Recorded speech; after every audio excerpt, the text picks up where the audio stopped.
Cultural and social contexts of Kate Chopin's The Story of an Hour.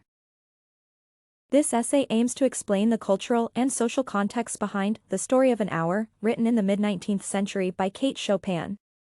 Short stories, though not always descriptive, can give much information to analyze and think over. It is important to understand the time the author wrote the stories in question.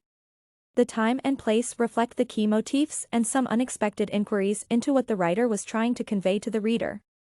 An explanation is needed for the main character, Josephine Mallard's feelings, and her great joy over the supposed passing of her husband. She repeats, free, and is overwhelmed with great pleasure, which is quite unusual for a grieving widow. She is ecstatic with triumph, her weak body fails her, and she dies of heart disease. The purpose of this essay is to explain the reason for Mrs. Mallard's extreme delight over such horrifying circumstances.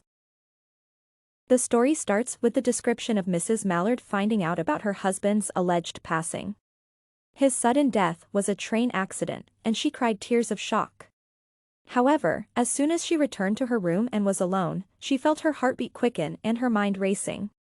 She said it over and over under her breath, free, free, free. The vacant stare and the look of terror that had followed it went from her eyes. Such a reaction is abnormal for a woman who has just learned of a tragedy.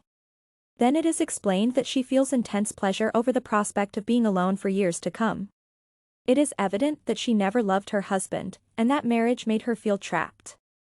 The end of her husband's life meant the start of hers, therefore, she was overcome with joy. The reader may ask how Mrs. Mallard ended up in these circumstances. Today people have a wildly different outlook on marriage than they did in the 19th century. That change is a natural outcome of women's liberation and society shifting its views on womanhood. Back then, a woman's only purpose in life was to become a submissive wife and kind mother to her children.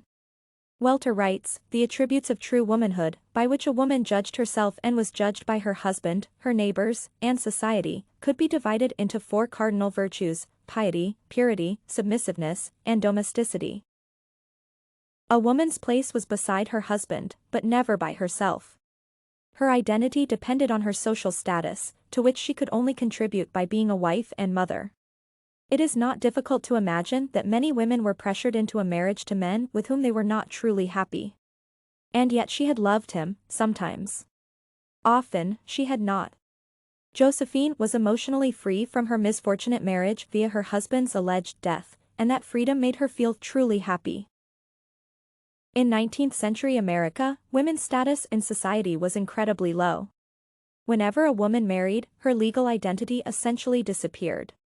From the moment she is wed, a woman is legally recognized only in the context of her marriage, which her husband led. Furthermore, she could not make any purchases or own property. Any property she brought into the marriage, or which she inherited during the marriage, was immediately vested in the married couple and therefore became her husband's for all practical purposes. Therefore, the woman could only use the household's funds if her husband permits it. This severely impacted women's ability to own land, livestock, money, or any power in a capitalist society.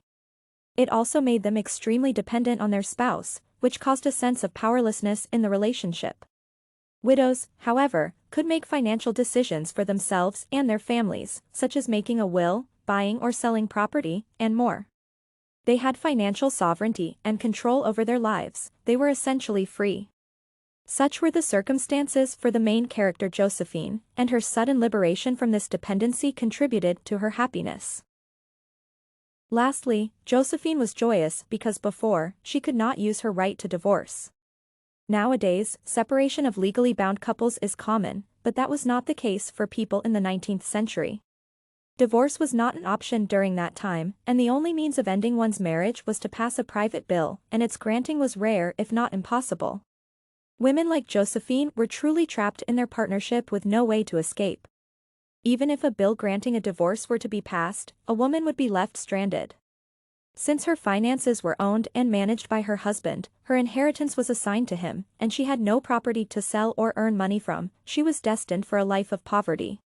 She could only stay in an unhappy, controlling, or abusive marriage rather than ask for a divorce and be left with nothing. When she thought her husband had died, Josephine felt that fate had relieved her of a future with someone she did not love and the potential prospect of a crippling divorce. In conclusion, Josephine Mallard was ecstatic after hearing the false news of her late husband for many reasons. First of all, the societal expectation for women to get married and have children led to her being in an unhappy marriage with a man she did not love. Furthermore, the restrictive nature of marriages at the time left her with no financial independence. Lastly, the non-existent prospect of divorce was what made her feel trapped. When those pressures were lifted from her, she could finally feel free.